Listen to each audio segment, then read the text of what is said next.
జై శ్రీరామ్. చారిత్రము అంటే నడవడి. సరి అయిన నడవడి లేక జ్ఞానం ఉన్నా అది పనికిరాదు.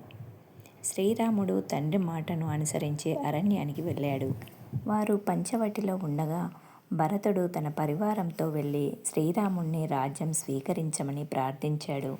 కానీ తండ్రి మాట కాదని రాజ్యం స్వీకరించను అన్నాడు శ్రీరాముడు.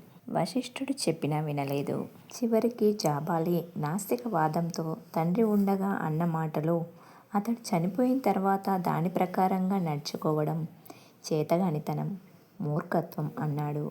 దానికి శ్రీరాముడు, పూర్వకాలం నుండి పెద్దలు ఆచరించు మార్గంన నడుచుటయే కర్తవ్యం.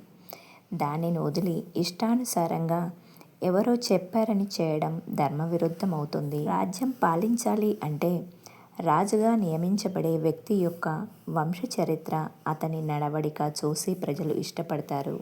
నేను తండ్రికి ఇచ్చిన మాట తప్పితే రాజునెలా అవుతాను అని సమాధానమిచ్చాడు. ఇది మానవుడిగా వచ్చిన శ్రీరాముని చరితం.